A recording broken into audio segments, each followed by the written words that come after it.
اب یہاں حالات ایسے تھے، رسول کریم صلی اللہ علیہ وسلم کا یہ شہزادہ اب گھر میں کوئی باقی نہیں تھے، اور پیاس کی شدت ایسی تھی، دوپہر کا وقت، کڑی دھوپ، عاشورہ کا دن، اور آج بھی جائیں آپ کربلا کی جو گرمی ہے، گرمیوں کے موسم میں جاؤ گے تو تمہارے پیر جل جائیں گے، اگر بنا چپل کے تم نے وہاں پر چلنے کی بھی کوشش کی تو تمہارے پیروں میں آبلے پڑ جائیں گے۔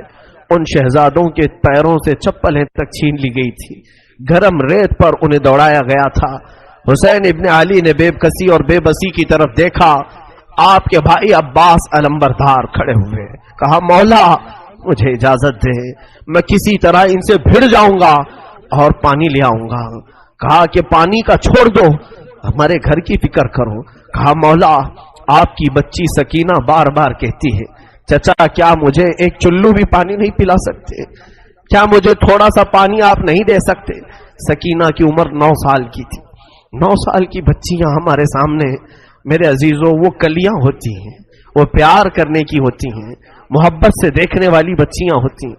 ہم تو کانٹا بھی چبھنے نہیں دینا چاہتے ہماری بچیوں کو۔ سکینہ بے یار و مددگار خیمے میں جب اپنے چچا کو پکارنے لگی، کیا چچا سارے شہزادے پانی سے پیاسے چلے گئے، کیا بچیوں اور عورتوں کو بھی پانی نہیں دیا جائے گا؟ حضرت عباس نے کہا سکینہ تم نے میرے جوش کو للکارا ہے، لاؤ مشکیزہ اور میں پانی لا کر کے رہوں گا، تم انتظار کرنا دیکھ کہ میں ابھی پانی لاتا ہوں اور پورے خیمے کو پلاتا ہوں۔ مشکیزہ اٹھایا اور چل پڑے دریائے فرات پر۔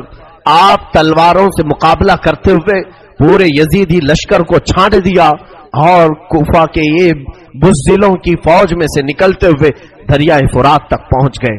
فرات میں پہنچنے کے بعد آپ نے دیکھا پانی جوش مارتا ہوا، ٹھنڈا پانی، ندی کا میٹھا پانی، اور مشکیزہ ہاتھ میں ہے، اٹھایا۔ میرے عزیزو آج افطاری کا منظر مجھے یاد آتا ہے کہ جب ہم دن بھر کے بھوکے ہوتے ہیں، سامنے ٹھنڈا شربت رکھا ہو، میٹھا پانی رکھا ہو، اذان کیا ہوتی ہے کہ سب سے پہلے ہم اٹھائے اور پی جاتے ہیں۔ کس کا روزہ ہے یا نہیں ہمیں اس کی خبر نہیں۔ مولا عباس کو دیکھو، چلو اٹھایا اور کہا کہ میں تھوڑا پانی پی لوں پھر مشکیزے میں بھروں۔ اس کے بعد اپنے ہاتھ کو کوسنا شروع کیا، برا ہو تیرا، تو نے حسین کے بغیر پانی پینے کا سوچا کیسے؟ چلو سے پانی پھینک دیا اور کہا مولا حسین اپنے خیمے میں پیاسے، بچے تڑپ رہے ہیں اور عباس یہاں پہنچ گیا ہے تو کیا پانی پی لے گا؟ ایک قطرہ بھی پانی نہیں پیا، پورے مشکیزے میں پانی بھر لیا اور اس کے بعد چل پڑے۔ جب جیسے ہی چلے یزیدیوں کے ساتھ حملہ ہوتا رہا اور لوگوں نے پکار کر کے کہا، عمرو بن سعد نے، اے لوگوں خیمے حسین تک پانی جانے نہ دینا، اگر پانی چلا گیا تو پھر جنگ بھاری پڑ جائے گی، ہمارے لیے یہاں پر جنگ لمبی ہو جائے گی، لہذا عباس کو روکو۔ کسی طرف سے ایک ظالم آیا، جس ہاتھ میں آپ نے مشکیزہ پکڑا تھا اس ہاتھ کو اس نے تلوار سے کاٹ دیا، مونڈھے سے ہی ہاتھ گر گیا۔ آپ نے دوسرے ہاتھ میں مشکیزہ اٹھایا، ظالم نے تلوار چلائی، دوسرا ہاتھ بھی کاٹ دیا۔ عباس کو اسی لیے کہا جاتا ہے کفین، ذوالکفین، 2 ہاتھ والا، سب 2 ہاتھ والے ہوتے ہیں، لیکن عباس علمبردار کے دونوں ہاتھ جیسے نکلے، اب بھی مایوسی نہیں تھی، اپنے دانتوں سے مشکیزہ اٹھا لیا۔ وہ پانی کا مشکیزہ جو ہوتا تھا چمڑے کا، دانتوں سے اٹھا لیا اور کہا میں پہنچا کر کے رہوں گا خیمہ حسین میں۔ پکارے عباس، اے سکینہ میں پانی لاؤں گا تو خوب پینا، کٹے ہیں بازو چھدا ہے سینہ، ابھی میں کٹے ہیں بازو چھدا ہے سینہ۔ یہ عباس علمبردار کی زبان سے الفاظ نکل رہے تھے، اسی اثنا میں ظالموں نے ایک تیر ایسا چلایا کہ وہ سیدھا تیر آپ کی آنکھ میں گھس گیا، آپ کی بائیں آنکھ کی پتلی باہر آ گئی۔ اب تو حال یہ تھا کہ میرے عزیزو تیر نکالنے کے لیے ہاتھ بھی تو نہیں تھے، تیر اگر کھینچ کر کے نکالا جائے ہاتھ بھی نہیں تھے، اور ظالموں نے تیر برسانا شروع کیا۔ عباس اب تک نہیں روئے، ہاتھ کٹ گئے، آنکھ میں تیر چبھ گیا، رونا نہیں آیا۔ اسی اثنا میں کسی نے آ کر کے مشکیزہ پھوڑ دیا پانی کا۔ عباس کا صبر نہیں ہو سکا، چیخ نکل گئی، ہائے مردود تو نے کیا کیا، میرے ہاتھ لے لیا، آنکھ پھوڑ دیا، ٹھیک تھا لیکن یہ پانی میں سکینہ تک پہنچا کر آ جاتا. آپ اسی غم میں نیچے زمین پر گر گئے. سوچو جو گھوڑے پر بغیر ہاتھوں کے گرا ہوگا کیسے گرا ہوگا. تم اگر اوپر سے گرو گے تو ہاتھ وغیرہ سے اپنے آپ کو سنبھال لو گے. دونوں کٹے ہوئے ہاتھوں سے جب کوئی گھوڑے سے گرتا ہو, چاہے وہ منہ کے بل گرے کہ سر کے بل گرے, کس طرح سے گرا ہوگا. جبکہ ایک آنکھ میں تلوار ہے. پکارا اپنے بھائی کو, اپنے بھائی امام حسین کو پکارا. مولا حسین دوڑتے ہوئے آئے. راویوں نے لکھا ہے کہ حسین ابن علی اتنی تیزی سے دوڑتے ہوئے آئے کہ پورا امامہ کھل گیا تھا اور کپڑے الجھ گئے تھے.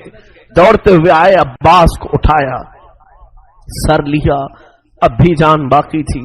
کہا امام علی مقام سے کہ ہاتھ دونوں نہیں ہیں, تیر آپ اپنے ہاتھ سے نکال لیں. دونوں ہاتھ کٹے ہوئے تھے. امام علی مقام نے تیر آنکھ سے نکالی تو آنکھ کی پتلی بھی تیر کے ساتھ باہر آ گئی. دوسری آنکھ میں خون جمع تھا.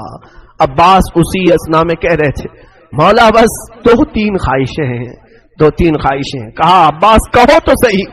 کہا پہلی خواہش یہ ہے کہ آنکھ پر جمع ہوا خون صاف کر دے. آخری بار ایک بار آپ کے چہرے کو دیکھ لوں, ایک بار آپ کا دمکتا ہوا چہرہ دیکھ لوں. مولا حسین نے اپنے امامے کے کپڑے سے ان کی آنکھیں صاف کی.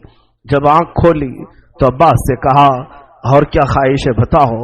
کہا مولا میری لاش کو اٹھا کر خیمے کی طرف مت لے جانا, خیمے کی طرف نہ لے جانا. کہا کیوں, ساری لاشیں تو میں نے وہیں جمع کی ہیں. کہا عباس کہنے لگے مولا اس لیے کہ میں سکینہ کا مجرم ہوں, میں اس کے لیے پانی کا وعدہ کرایا تھا, بغیر پانی کے واپس میرے جانے کی ہمت نہیں ہے. میری لاش کو یہی چھوڑ دے, اللہ کے واسطے میری لاش خیمے تک نہ پہنچائے, کہیں سکینہ ناراض نہ ہو جائے, کہیں وہ میرے خلاف نہ بولنے لگے کہ پانی کا وعدہ کیا اور لایا نہیں. عباس علم بردار یہ گفتگو کرتے کرتے اچانک ان کی آنکھیں بند ہو گئیں اور روح نکل گئی. انا للہ و انا الیہ راجعون. 56 سال کے بڑھاپے میں حسین ابن علی کھڑے ہوئے, اپنی کمر پر یوں ہاتھ رکھا. قال آن انکسر ظہری, مولا اب میری کمر ٹوٹ گئی, اب میری ریڑھ کی ہڈی ٹوٹ گئی.